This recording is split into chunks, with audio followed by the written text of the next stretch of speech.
नमस्कार, मैं हूं अंकित सिंह और आप देख रहे हैं किसान तक। और आज हम आपको गाय के नस्ल जो तमाम चीज़ों के बारे में हम जानकारियाँ दे रहे हैं, जो सीरीज़ चला रहे हैं। उस सीरीज़ में आज हम बताएंगे आपको कि रेड सिंधी गाय का पालन करना किसान भाइयों के लिए कितना फ़ायदे का सौदा है, कैसे इसका रख रखाव किया जाए, किन बातों का ध्यान रखा जाए, क्या रहा इसका इतिहास, कहाँ से आया रेड सिंधी गाय हमारे बीच, ये सब कुछ हम जानने का प्रयास करेंगे। और ये पूरी जानकारी हमारे साथ साझा करेंगे पशु वैज्ञानिक डॉक्टर दुष्यंत कुमार जी।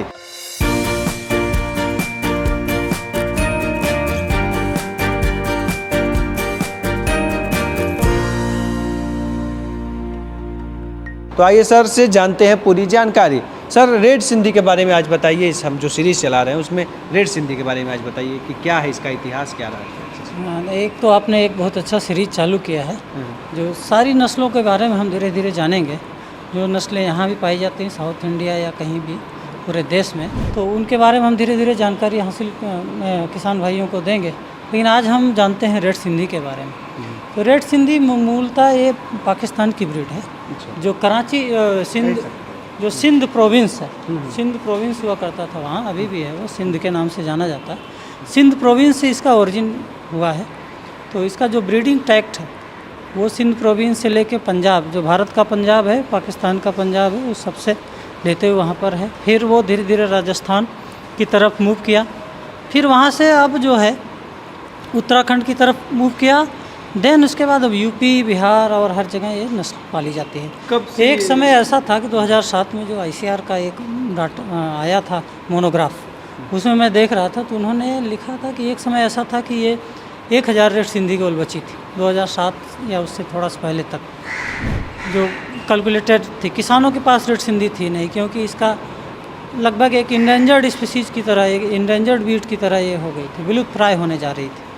लेकिन अभी ICAR के माध्यम से, भारत सरकार के माध्यम से, जो राष्ट्रीय गोकुल मिशन है उसके माध्यम से इसका संवर्धन भी चालू है और कई जगह पाली जाने लगी। कालसी में एक अच्छा इसका हर्ड है, वहाँ पे भी अभी रेड सिंधी बहुत ज़्यादा है। हमारे यहाँ भी रेड सिंधी वहाँ से लाए हम लोग, कालसी से। अभी क्या स्थिति है, अभी कितने हैं मौजूद? अभी इसके नंबर तो कैलकुलेटेड एग्जैक्ट मैं नहीं बता पाऊँगा, लेकिन अभी काफ़ी अच्छी संख्या में हो गई है।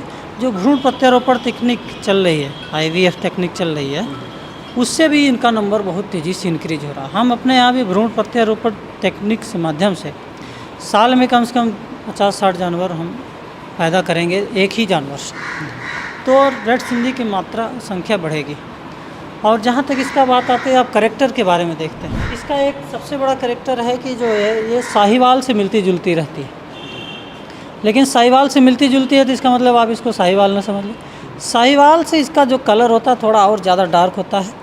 ये देखिए, इसका कलर एकदम ब्रिक रेड होता है, आप समझिए ब्रिक रेड होता है, जैसे ईंट का कलर होता है लाल, उस तरह से होता है। इसकी बॉडी साहिवाल के अपेक्षा ज़्यादा कॉम्पैक्ट होती है, लूज नहीं होती, स्किन लूज नहीं होती है। और ये जो ड्यूलैप्स है साहिवाल के अपेक्षा कम रहते हैं, ये आप देख रहे होंगे। ये जिसके जो कान हैं ये ड्रॉपिंग होते हैं, हालांकि कान साहिवाल में भी ड्रॉपिंग होते हैं। माथा जो इसका साहिवाल के अपेक्षा थोड़ा और सिलेंड्रिकल होता है, इतना चौड़ा नहीं होता है। और पाकिस्तान में इसकी वाइट सिंधी भी पाई जाती है, आप समझिए। इसको मालिर के नाम से भी जानते हैं और रेड कराची के नाम से भी जानते हैं और केवल सिंधी के नाम से भी जानते हैं। तो पाकिस्तान में इसकी और अच्छी नस्लें पाई जाती हैं। हमारे भारतवर्ष में भी इसकी बढ़िया नस्ल अब तैयार हो चुकी हैं। इसके जो टीथ होते हैं, आप देखिए 12 से 18 सेंटीमीटर तक लंबे हो जाते हैं, कभी कभी 12 से 15 सेंटीमीटर तक लंबे रहते हैं। थन जो है इसका बाउल शेप होता है, मतलब कि ये जो बाउल होता है जैसे कटोरे शेप में होता है एकदम।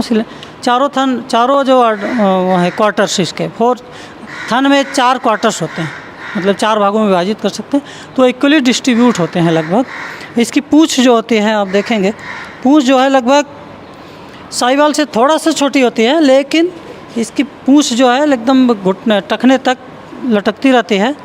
और इसके पूँछ के जो बाल होते हैं वो काले होते हैं। और ख़ास बात होती है कि इसके जो एब्डामेन का जो कलर है, जो नीचे जो इसका आप देख रहे होंगे पेट हल्का सा येलोइश कलर पकड़े रहता है, तो इस तरह से इसकी पहचान करते हैं। और गर्मियों में इसका कलर जो और टैन हो जाता है, और गहरा हो जाता है, ठंडियों में थोड़ा सा और लाइट हो जाता है। तो इस तरह से इसकी आँखें जो आईब्रो हैं, ये सब देखेंगे आप एकदम सुडौल होते हैं और आंखें सुडौल होते हैं और आईब्रोज एकदम काली होती हैं। तो इस तरह से इनका जो है कैरेक्टर हम देख सकते हैं। और ख़ास बात समझिए कि दूध पर्पज़ दूध वाली गाय है और बहुत अच्छा दूध इसका निकलता भी है। एक टाइम में दोनों एक दिन में ये जो है समझिए 12 से 15 लीटर दूध देने में सक्षम है। अगर इसका खान पान बहुत अच्छा किया जाए तो ये लगभग 18 लीटर तक भी दूध दे सकती है। अच्छा नस्ल ले आएंगे जब इसका पूरा प्योर जिसको कहते हैं तो 18 लीटर तक आपको दूध दे सकती है। सर इसका जो बच्चों का है कितना अपने लाइफ टाइम में कितना बच्चे दे सकती है, क्या चीज़ें हैं? इसका बच्चे का जो रिकॉर्ड अभी तक है कि कम से कम 16-17 बार भी बच्चे दे सकती है, लेकिन जनरली 10 बार बच्चे दे सकती हैं आराम से। 10-11 बार 10-11 लैक्टेशन लेने में कोई दिक्कत नहीं होती है। और ये ख़ास बात समझिए टिक रजिस्टेंट जो किलनी उल्ली वगैरह किलनी रजिस्टेंट मतलब किलनी इसमें बहुत नाम मात्र की लगेगी। जैसे आपके यहाँ बहुत ज़्यादा किलनी का प्रकोप है तभी इसको पकड़े, नहीं तो किलनी नहीं पकड़ेगी। हीट रेजिस्टेंस है, इसको आप छोड़ दीजिए धूप में टहलती रहेगी लेकिन नहीं। और डिजीज़ रेजिस्टेंस, इसमें बीमारियाँ बहुत कम होती हैं। तो इस तरह से ये जो है अपनी देसी नस्ल की खास बात है। इसको ब्राज़ील में ले जाकर इससे जो क्रॉस करा के वहाँ की जो नस्लें हैं उसको वो लोग डेवलप कर रहे हैं। डिजीज़ रेजिस्टेंस टिक रेजिस्टेंस बना रहे हैं, मतलब किलनी न लगे ऐसी ब्रीड बना रहे हैं वो लोग। और उनके यहाँ तो प्रोडक्शन इस सब का इसका रेड सिंधी और साहिवाल कांकरेज इन सब का बहुत ज़्यादा है। वो उन्होंने अपने ही नस्ल से इसको मिक्स करके अच्छा नस्ल बना दिया है। तो इसका जो विस्तार है अभी देखिए तो इंडिया में तो है ही, पाकिस्तान में तो है, इसका ओरिजिन ट्रैक्ट है। Sri Lanka, Bangladesh, Philippines, Australia, US से हर जगह इंपोर्ट होती है।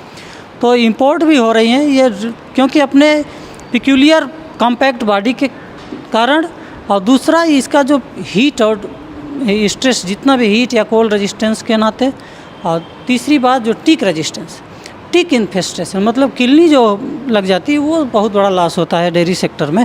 तो उस सबको कम करने के लिए उन्होंने इसको संवर्धन चालू किया, भारत सरकार ने भी। सवाल है कि जैसे गिर में होता है कि गिर के अगर बछड़े मर जाते हैं, बच्चे मर जाते हैं, तो वो जल्दी बड़ी कम समय में दूध अपना बंद कर देते हैं, ऐसी चीज़ें देखने को मिलता है। ऐसा इसमें हम अपने यहाँ जो हमारे 4-5 अभी हमने रखा है इससे हम संवर्धन करेंगे। तो ऐसा इसमें अभी नहीं देखा गया है कि अगर बच्चा मर गया तो ये दूध नहीं देगी। ऐसा हम लोगों ने प्रैक्टिकल अनुभव किया है कि बच्चा मर जाने पे भी दूध है, मतलब ऐसा नहीं कि वो एकदम से ख़त्म। कुछ एक साहिवाल जो हमारे यहाँ हैं, जैसे पिछले सीरीज़ में हम लोग बता रहे थे कि कुछ साहिवाल में मैटरनल इंस्टिंक्ट जो जुड़ाव होता है बच्चे से वो ज़्यादा होता है। तो जो बच्चे से जुड़ाव रहता है उस चक्कर में दूध नहीं देती। लेकिन हमारे रेड सिंधी में ऐसा भी हमने नहीं पाया है कि जो है ये बच्चा मर गया तो दूध न दे। दूसरे बच्चों को भी पिला सकती हैं, ऐसा नहीं है। लेकिन मैटरनल इंस्टिंक्ट जो क्रॉस ब्रीड है, जैसे वो संकर नस्ल की जो गाय हैं जो हम क्रॉस करके लाते हैं, जैसे HF हो गया मतलब फिजिशियन जिसको बोलते हैं गांव की भाषा में, या जर्सी, उससे ज़्यादा जुड़ा बच्चे से जी। और अभी आपको खास बात बताएं कि जो कालसी में जो फार्म है रेड सिंधी का, वहाँ कंप्लीट मशीन मिल्किंग होती है। वहाँ वीनिंग कर मतलब बच्चे को हटा देते हैं, मशीन से मिल्किंग करते हैं, बच्चे को अलग से दूध इन्हीं का दूध पिलाते हैं लेकिन अलग से ले जाके पिलाते हैं। तो ऐसी भी प्रैक्टिस चालू हो गई कि बच्चे से एकदम दूर करके भी दूध निकाला जा सकता है। तो ये पशुपालन के क्षेत्र में कहा जाता है रेड सिंधी एक बेहतर हो सकता है, किसी भी जलवायु के लिए अनुकूल है, हमारी भारतीय जलवायु के अनुकूल मैं मान सकता हूँ। हाँ, खास बात यह है कि मैं आपको बताऊँ कि जो पूरे उत्तर भारत रेड सिंधी दूसरी जगह से लाते हैं तो वो थोड़ा सा ह्यूमिडिटी यहाँ ज़्यादा बिहार में, तो इसलिए कम एक्लिमेटाइज करती है उसको, लेकिन धीरे धीरे एक्लिमेटाइजेशन प्रोसेस हो जाता है। तो हमारे यहाँ जो अब ये भ्रूण प्रत्यारोपण से हम काम चालू कर रहे हैं तो उससे भी एक फ़ायदा होगा कि यहाँ से जो किसान ले जाएंगे वो यहीं के जलवायु पे एकदम अनुकूलित हो जाएगी, तो ज़्यादा फ़ायदा होगा उनको। तो ये डॉक्टर साहब से आपने जाना रेड सिंधी के बारे में, इतिहास से लेके दूध, पाल, इसका रख रखाव, तमाम चीज़ों के बारे में उन्होंने विस्तार से जानकारी दिया। उम्मीद करते हैं इस गाय की जो हमारी सीरीज़ चल रही है, देसी गाय की जो सीरीज़ चल रही है, उसमें ये वीडियो रेड सिंधी से जुड़ी हुई जो वीडियो हमने आपको दिखाया वो आपको पसंद आया होगा। और भी किस नस्ल की गाय के बारे में आप जानकारी चाहते हैं या कोई आपके क्षेत्र में ऐसी नस्ल की गाय हों जो कहीं ना कहीं आप मानते हैं कि ये विलुप्त हो रही हैं या बहुत कम लोगों के पास है, तो आप हमें अपने हमारे जो कमेंट बॉक्स है उसमें लिखिए ताकि हम उसको भी अन्य लोगों के बारे में बताएं, उस गाय के बारे में बताएं। और गाय से जुड़ी और भी चीज़ें अगर आपके क्षेत्र में आसपास में कुछ नया चीज़ हो रहा है गाय को लेके तो आप हमें ज़रूर साझा करिए ताकि हम उससे और भी जानकारियाँ हासिल करें और अन्य लोगों को भी उस जानकारी जो हासिल किया उसको अन्य लोगों को बताने का प्रयास करें। तब तक के लिए कृषि और खेती से जुड़ी तमाम बड़ी खबरों के लिए देखते रहिए किसान तक। नमस्कार।